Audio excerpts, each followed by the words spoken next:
Olá, físio! Seja bem-vinda a mais um vídeo. E aqui nesses vídeos eu te ensino como ter reconhecimento e mais pacientes atendendo da gestação ao pós-parto com segurança. E por isso, físio, que você não pode vir para esse vídeo sozinha. Então já clica aqui embaixo e já compartilha esse vídeo com uma colega físio para que ela também tenha acesso a essa informação que vai ser muito valiosa para você e com certeza para sua colega também. Eu me chamo Jéssica Moreira, eu sou fisioterapeuta pélvica, mestre e especialista em saúde da mulher. E no vídeo de hoje nós vamos falar sobre exercícios abdominais e assoalho pélvico. E nós vamos discutir essa evidência de 2024. Então fica comigo até o final desse vídeo, porque eu vou esmiuçar esse artigo aqui com você, que é um artigo muito importante para a gente usar lá no nosso consultório. Esse artigo aqui de 2024, a primeira autora é a Nina Magretti, e o objetivo desse estudo foi verificar qual o efeito de um programa de exercícios para a musculatura abdominal e para o assoalho pélvico durante 12 semanas, durante a gestação, na mudança da distância entre os retos em mulheres com diástase dos retos abdominais, imediatamente após o período de uma intervenção de 12 semanas e no acompanhamento de 6 semanas após o parto. Então, eles queriam analisar se existe alguma diferença aí durante a gestação e lá depois no pós-parto, depois de 6 semanas de pós-parto, após essas 12 semanas dessa intervenção. Então, se você quiser saber tudo o que aconteceu nesse estudo, fica aqui comigo porque a gente vai discutir ponto a ponto esse artigo aqui. E como a diástase é uma das alterações no ciclo gravídico puerperal que mais gera dúvida entre as fisioterapeutas, e a gente tem bastante evidências aí controversas ainda sobre exercício, sobre tratamento, esse assunto ele é muito abordado dentro da jornada da gestação ao pós-parto, que é o meu método de ensino para fisioterapeutas. E hoje eu acompanho milhares de alunas e eu faço questão de falar muito sobre esse assunto dentro da jornada para que as minhas alunas tenham segurança nos seus atendimentos, principalmente com a gestante e com a puérpera, quando se trata aí da diástase dos retos abdominais. E através das experiências das minhas alunas, aliada à minha experiência clínica, toda baseada em evidências científicas, hoje eu quero te trazer aqui um assunto que é muito importante, que são os exercícios abdominais, os exercícios assoalho pélvico, e a minha fala aqui vai ser baseada nesse estudo aqui de 2024. Então vamos lá, físio, pega papel, pega caneta, porque a gente vai esmiuçar esse artigo aqui para você já sair daqui sabendo sobre essa evidência super atual. E esse estudo aqui, ele começa falando que a diástase dos retos abdominais ela é uma condição muito comum na gestação, com uma prevalência de 70, olha só, 70 a 100%. 100% das nossas gestantes, elas podem ter uma diástase dos retos abdominais. E para muitas mulheres, existe uma remissão natural lá no pós-parto. Essa diástase, ela vai voltar, com uma prevalência de redução de 60% aos 3 meses de pós-parto. No entanto, 33% das mulheres ainda podem continuar com essa diástase até 1 ano depois desse parto. E isso pode incomodar muito a nossa paciente. E muitos têm falado na literatura sobre esse assunto, porém ainda falta uma lacuna aí gigantesca de conhecimento, principalmente sobre como tratar a diástase. O que se sabe bem é que ela está associada a uma musculatura mais fraca, ao alongamento extremo dessa musculatura lá no período gestacional, alterações hormonais. Isso pode acarretar em disfunções, dor abdominal, redução da qualidade de vida. Alguns estudos também trazem um risco maior de incontinência urinária, dor na cintura pélvica, dor lombar. No entanto, as evidências ainda são bem conflitantes, com um estudo recente até sugerindo nenhuma correlação, nenhuma associação. Então, a gente tem muito caminho ainda para trabalhar, para estudar com relação à diástase, mas hoje aqui nesse estudo, que é um estudo de 2024, eu quero te pontuar alguns pontos bem importantes. E com relação ao treinamento da musculatura de assoalho pélvico, esse estudo aqui, ele reforça que existe, né, evidência de nível 1 para recomendação A de que o treinamento da musculatura de assoalho pélvico durante a gestação e no período de pós-parto pode prevenir a incontinência urinária. E até o momento, as gestantes elas são desaconselhadas a realizar exercícios de fortalecimento envolvendo reto abdominal, pois se pensa que esses exercícios, principalmente da região abdominal, podem aumentar ainda mais essa diástase dos retos abdominais lá na gestação. No entanto, de novo, olha só, outra evidência conflitante. Alguns estudos recentes, eles mostram que exercício envolvendo oblíquo e reto abdominal pode até reduzir a diástase dos retos abdominais em mulheres grávidas. Claro que a gente está falando aqui de uma diástase além do fisiológico, né? A gente sabe que na gestação é fisiológico até 3 centímetros, então não posso ali prevenir uma diástase fisiológica, não. Eu quero evitar que ela vá além desses 3 centímetros, eu quero controlar esse aumento dessa pressão intraabdominal. E as contrações de assoalho pélvico, nesse mesmo estudo que trouxe essa questão do oblíquo e do reto abdominal para a redução dessa diástase, eles trouxeram também que as contrações musculares de assoalho pélvico poderiam aumentar essa diástase dos retos nessa mesma população.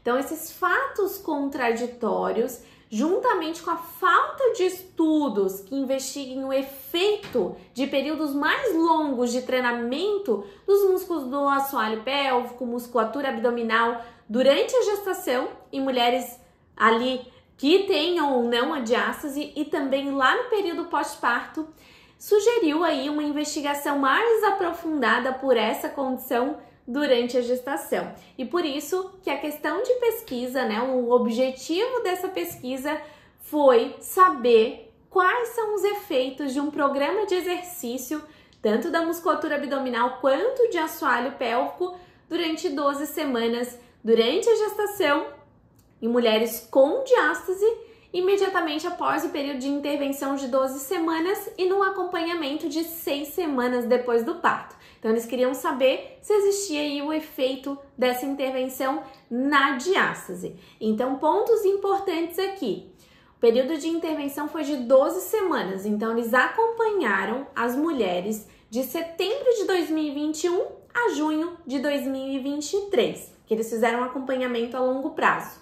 A triagem, as avaliações, coleta de dados, grupo de exercícios, todos foram realizados numa clínica particular de fisioterapia e uma unidade básica de saúde, ambientado numa cidade norueguesa. Então, é um estudo norueguês.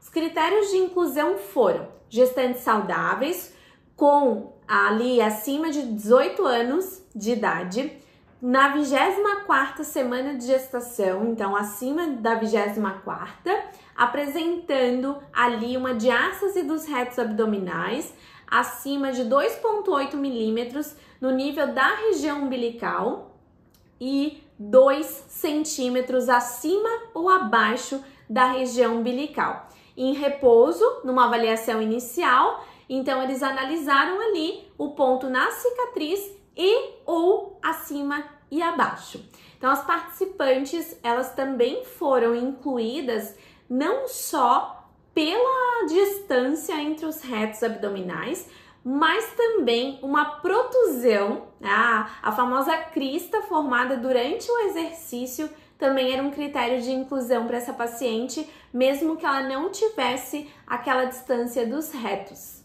E aqui bem interessante, esse estudo não analisou essa paciente com a forma, né, que a gente utiliza muito no consultório, que é a palpação. Eles usaram ultrassonografia, que é o padrão ouro hoje de avaliação para diástase. Então, todas as participantes foram analisadas seguindo o mesmo protocolo de avaliação com a ultrassonografia, independente se ela tinha a distância aumentada ou somente a protusão ali da parede abdominal.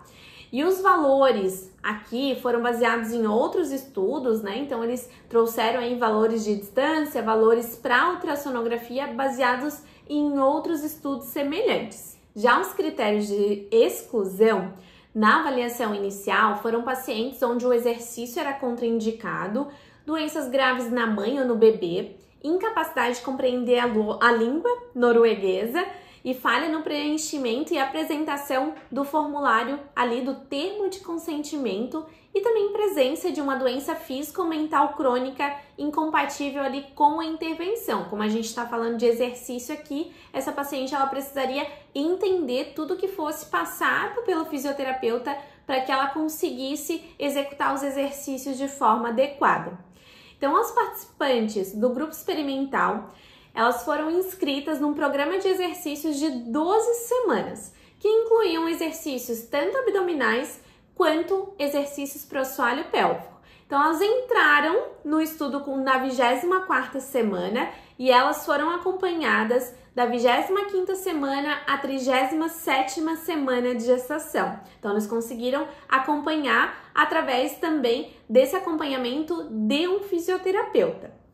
Então, essas pacientes, além desse acompanhamento com o fisioterapeuta, elas também deveriam realizar exercícios em casa 2 vezes na semana. Então, tinha um exercício ali que era acompanhado por um profissional e também ela recebia ali deveres para casa para que ela continuasse esses exercícios lá no domicílio. Muito do que a gente faz no nosso consultório, né? Então, a paciente não adianta só vir no nosso consultório, ela precisa continuar ali com os exercícios em casa também.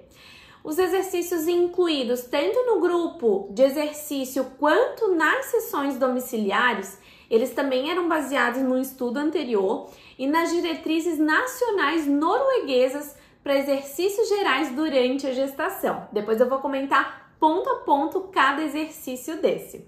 Então, as sessões de exercícios domiciliares, elas envolviam 3 exercícios das sessões que elas faziam em grupo. Então, lá nas sessões em grupo presencial, eles escolhiam ali o exercício que ia ser realizado lá no domicílio. Então, essas sessões em grupo permitiam que o fisioterapeuta pudesse avaliar e garantir a correta execução de cada exercício. E aqui, um adendo bem importante, fundamental que a gente sempre verifique se a paciente está fazendo corretamente, até para poder passar esse exercício para casa e ela conseguir executar de maneira correta. Não adianta eu só orientar, eu preciso ver a minha paciente executando para poder corrigir também. E esses exercícios, né, eram exercícios de fortalecimento e eles trabalhavam ali exercícios em séries, em repetições, então também tem tudo aqui nesse artigo, que depois eu vou esmiuçar ponto a ponto cada exercício desse. Então, foram 10 exercícios e a gente vai discutir ponto a ponto cada um deles e eu vou te trazer também a minha opinião sobre cada exercício e como a gente consegue colocar isso no nosso consultório. E eles usaram basicamente 3 séries de 10 repetições. E eles usaram essa dosagem porque eles mostraram que essa dosagem ela é consistente durante todo o período de intervenção, porque existe o impacto da gestação como uma forma de sobrecarga. Então, mesmo que não fosse aumentada a quantidade de exercício, o peso do bebê serviria como uma progressão natural. Achei bem interessante essa parte.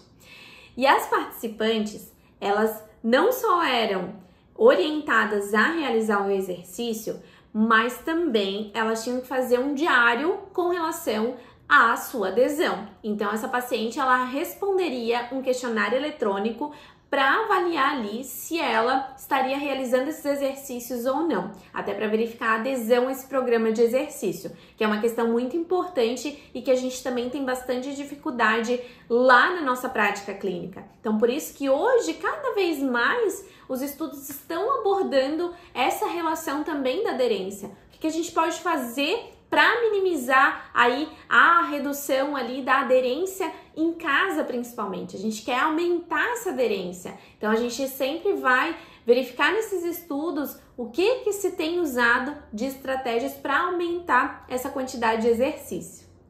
Então, a gente já viu o grupo intervenção, já falei, né, o que essas pacientes iriam fazer. E existe também o grupo controle, o grupo de intervenção, onde essas pacientes elas foram aconselhadas a continuar com os exercícios habituais, a atividade normal e a seguir as diretrizes nacionais para atividade física e treinamento físico geral durante a gestação.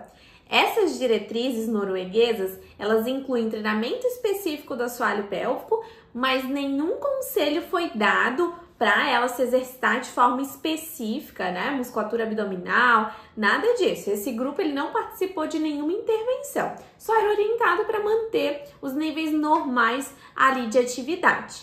Então, as participantes relataram ali níveis de atividade física 3 vezes durante o período de intervenção. Então, esse grupo controle ele também era acompanhado. Então, eles acompanharam essas mulheres durante 4, 8 e 12 semanas para avaliar se elas estariam fazendo esses exercícios. E também o grupo de intervenção também foi acompanhado durante todo esse período para avaliar também a progressão dos exercícios em casa, se elas estavam fazendo ou não. E como eles queriam acompanhar essa paciente durante 12 semanas, avaliando ali se essa intervenção tinha efeito na diástase, essas pacientes elas foram avaliadas com ultrassonografia na 24ª semana. Depois foi repetido na 37ª semana essa avaliação, então depois desse período de acompanhamento, e depois foi feito também esse período de acompanhamento no pós-parto. Então, depois de 6 semanas de pós-parto, essa paciente também foi reavaliada. E quais foram os resultados desse estudo aqui? Então, vamos lá discutir os resultados e depois eu vou discutir cada exercício que foi reportado nesse estudo também. Então, olha só, 96 mulheres elas foram recrutadas e ao final do estudo ficou 48 em cada grupo. Então, grupo intervenção e grupo controle. O grupo intervenção, elas fizeram os exercícios que foram orientados e o grupo controle somente foi orientado a manter a atividade física. A intervenção incluiu 48 sessões de exercícios no total, 24 sessões em grupo e 24 sessões de exercícios em casa. Então foram 12 semanas, 2 vezes na semana, totalizando essas 48 sessões. O grupo experimental, então, 25 dessas mulheres, então 52%, aderiram a 80% dos exercícios prescritos nas sessões, incluindo as sessões em grupo e incluindo também as sessões no domicílio. Aqui até eles conseguiram, né, uma adesão bem grande, né, 52% aderiram a 80% dos exercícios, então esse é um dado bem legal, mostrando que elas fizeram os exercícios. E aqui um adendo bem importante, é fundamental que a gente também faça esse monitoramento de adesão. Como é que eu posso fazer isso? Posso fazer com diário, posso fazer perguntando para minha paciente se ela continuou com esses exercícios em casa, porque não adianta nada a minha paciente só vir ali na sessão. Não dá, a gente precisa também perguntar para a paciente se ela está continuando aquelas tarefas, aquelas orientações também na casa dela. Então, isso aqui é fundamental para a nossa prática clínica. Então, os resultados, eles mostraram que a diástase dos retos abdominais aumentou em ambos os grupos até a pós-intervenção e diminuiu lá na pós-intervenção até o acompanhamento final. A diástase ela foi menor para ambos os grupos no acompanhamento de 6 semanas após o parto. Já vou discutir isso aqui com você. Então, a gente viu que a diástase aumentou na gestação, reduziu no pós-parto. Então, os principais resultados desse ensaio clínico randomizado, eles não mostraram nenhuma diferença clinicamente importante na alteração dessa diástase entre o grupo experimental e o grupo controle.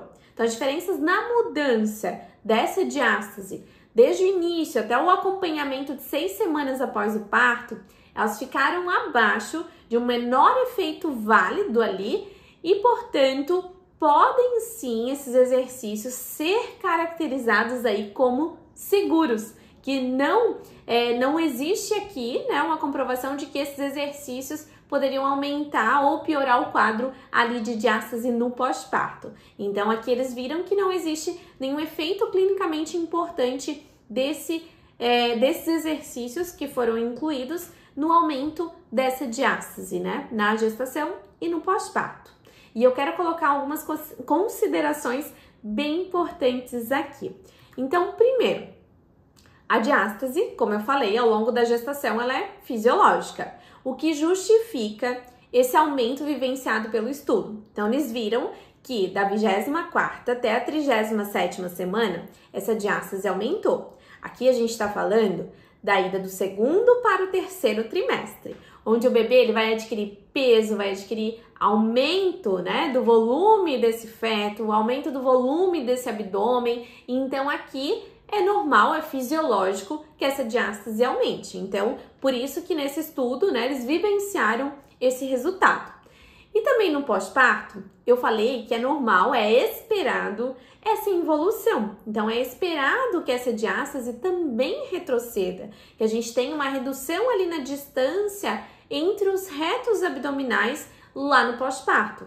Aqui, eles reavaliaram essa paciente com 6 semanas de pós-parto. Aqui a gente está falando de 1 mês e meio. Então, aqui a gente já tem retorno de uma boa funcionalidade desse abdômen, retorno ali de uma força, redução do volume desse abdômen. Então, é bem interessante a gente também ter essa imagem dessa paciente depois de 1 mês e meio, porque essa paciente vai estar vindo no nosso consultório. É essa paciente que eu vou reavaliar. É essa paciente que eu tenho que ter noção do que eu posso e o que eu não posso passar para essa paciente. E por isso que eu falei que eu ia discutir exercício por exercício para a gente saber se pode ou não usar cada exercício desse lá no nosso consultório. Então vamos lá. Foram 10 exercícios. O primeiro exercício é um exercício para o assoalho pélvico, com a paciente sentada na bola, então realizando aqui 10 repetições e mantendo aqui a contração por 6 segundos. Primeiro ponto, ó, deixa eu mostrar aqui na câmera, primeiro exercício. Esse exercício aqui é um exercício bem usual, que a gente está cansada de prescrever para nossa paciente, principalmente a paciente sentadinha na bola. É um exercício de bastante consciência perineal, é um exercício onde a paciente, né, vai adquirir ali um controle da contração, do relaxamento. Esse exercício ele é bem interessante. Então, esse é um exercício que eu uso bastante, principalmente na fase de propriocepção, onde a paciente está descobrindo a região, está sentindo ali a vulva em contato com a bola. Então, é um exercício bem legal. Então, eles colocaram aqui como o primeiro exercício. Só tem um ponto bem importante aqui. 10 repetições de 6 segundos. Não são todas as pacientes que conseguem fazer isso. Então, aqui existe um protocolo de estudo. Não foi reportado nesse estudo se eles avaliaram o assoalho pélvico, somente que avaliaram a região abdominal. Então, será que todas essas pacientes conseguiram manter esses 6 segundos? Então, muito provável que não, porque a gente vê no nosso consultório que pode ser que a paciente tenha até um grau de força legal, mas às vezes ela não consegue sustentar 2, 3 segundos. Então, é importante a gente adequar sempre o exercício para a nossa paciente. Até aqui 10 repetições, tem pacientes que às vezes também não conseguem fazer mais que 5 repetições. Então, sempre a dosagem vai ser de acordo com a avaliação da tua paciente. Mas o primeiro exercício eu usaria sim no meu consultório, até uso já, é um exercício bem legal para a gente utilizar, só sempre adequar dosagem conforme a tua paciente.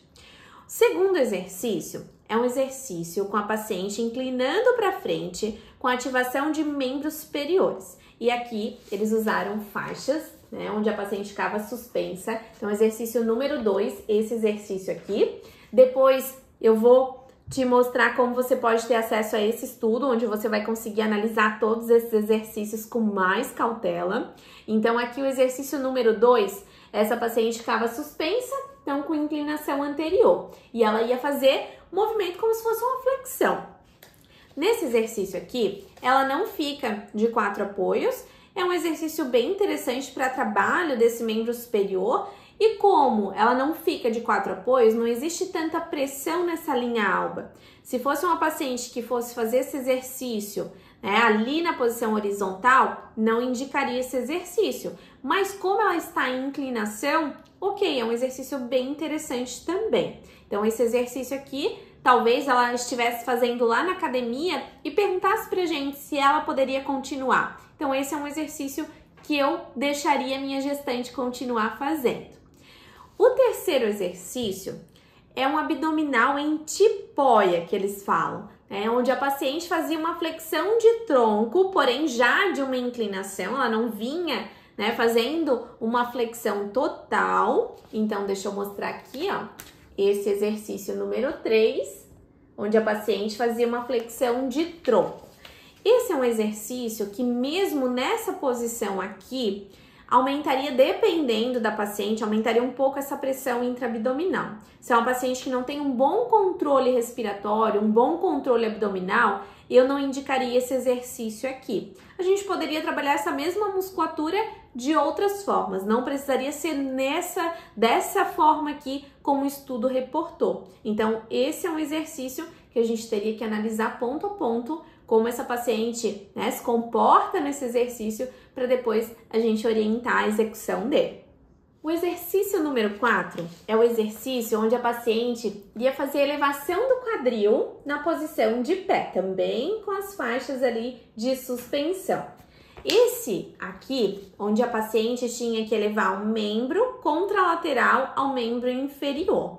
É um exercício de estabilização, um exercício bem interessante porque ela está ali em decúbito lateral, ela está em pé, mas viradinha de lado. É uma paciente que está suspensa por uma faixa e nessa posição ela está mantendo a estabilidade da região ventral, região dorsal, elevando o membro, elevando a perninha também contralateral.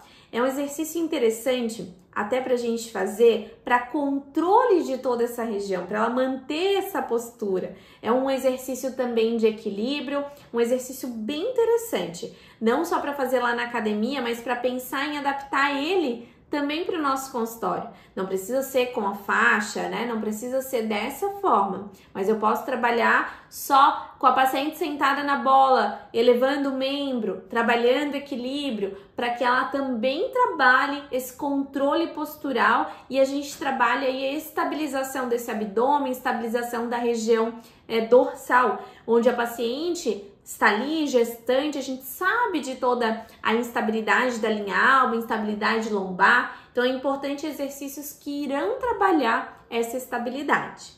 O exercício número 5, a paciente deveria fazer treinamento da musculatura de assoalho pélvico em pé, não tem nem imagem aqui. Então a paciente deveria fazer as mesmas 10 repetições de exercício, 10 contrações, mantendo por 6 segundos. Então, de novo, é um exercício interessante, a gente vai fazer no consultório, até para a paciente perceber ali como é a ativação em cada postura. Eu uso muito no consultório, ela deitada, ela sentada, ela em pé.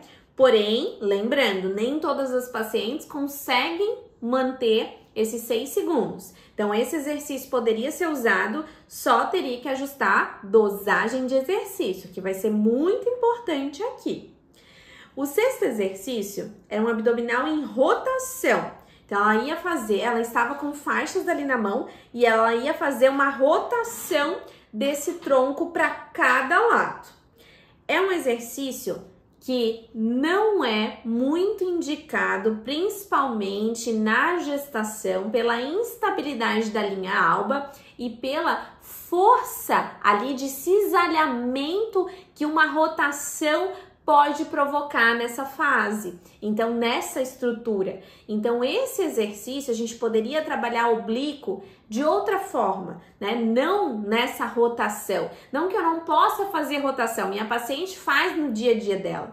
No entanto, eu teria que trabalhar muito cuidadosamente esse aumento de pressão durante o exercício, fazendo força, elevando a faixa, porque essa paciente teria que ter um bom controle para que não provocasse ainda mais aí esse cisalhamento e essa instabilidade da linha alba. Deixa eu mostrar aqui o exercício número 6, paciente fazer uma rotação para trabalhar a musculatura abdominal.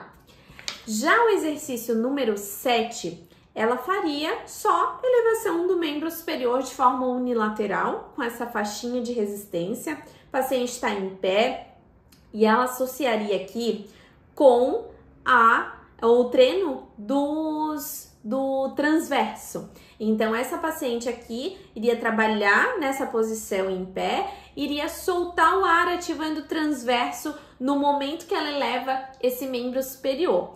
Esse é um exercício legal até para a gente trabalhar pré-contração no nosso consultório, porque essa paciente aqui, ela pode puxar o ar, soltou o ar, contraiu, elevou o membro e volta relaxando. Então, a gente trabalharia estabilização de abdômen, estabilização de assoalho pélvico, pré-contração e ainda o trabalho aqui de força.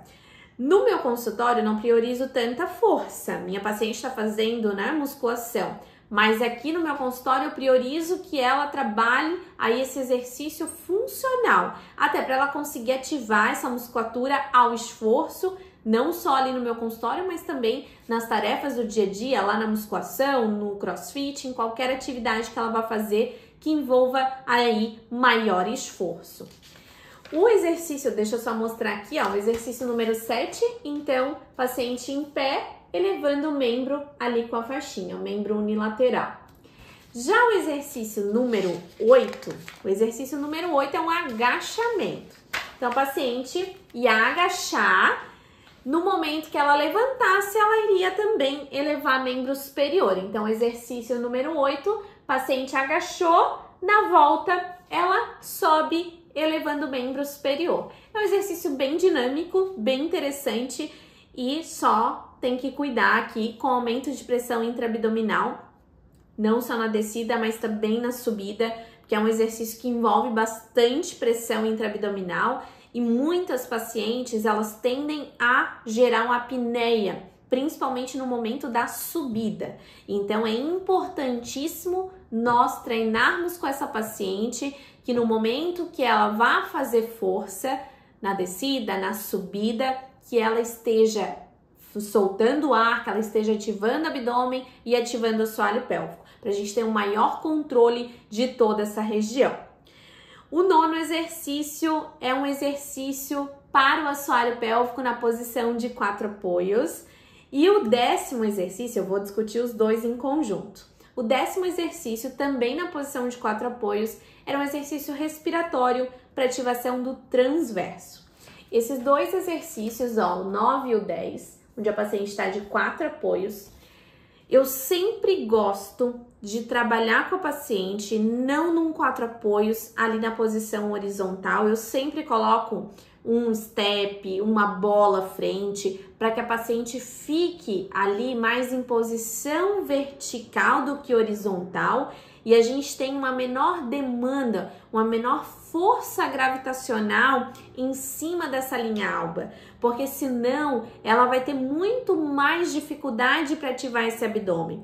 Aqui a gente está falando de uma paciente que está na 24ª, 37ª semana. Já é uma paciente que tem um abdômen bem estendido, um abdômen que já está pesando bastante. Imagina ela ficar aqui durante todo esse exercício nessa posição. É uma posição que exige bastante dessa região e exige também da região lombar. Então, esse exercício a gente poderia adaptar sim com ali um step, uma bola, para que ela ficasse mais em posição vertical do que horizontal e reduzisse ali a pressão naquela linha alba. Então, olha só, são 10 exercícios, vários deles a gente pode usar no consultório, vários deles a gente pode orientar também como ela vai fazer isso lá na academia, para que ela consiga desempenhar cada tarefa dessa da melhor forma possível.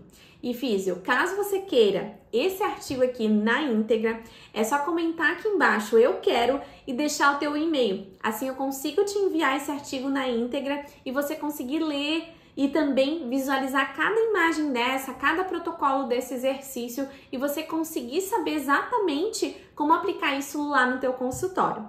E se você chegou aqui até o final desse vídeo, não deixe de curtir ele para eu saber que esse conteúdo aqui vai te ajudar na tua prática clínica. E também para não perder nada de conteúdo aqui do canal, já clica aqui embaixo no sininho para se inscrever aqui e saber de todas as novidades em primeira mão. Então agora, físio, já comenta aqui embaixo eu quero, deixa o teu e-mail que eu vou te enviar o artigo e bons estudos!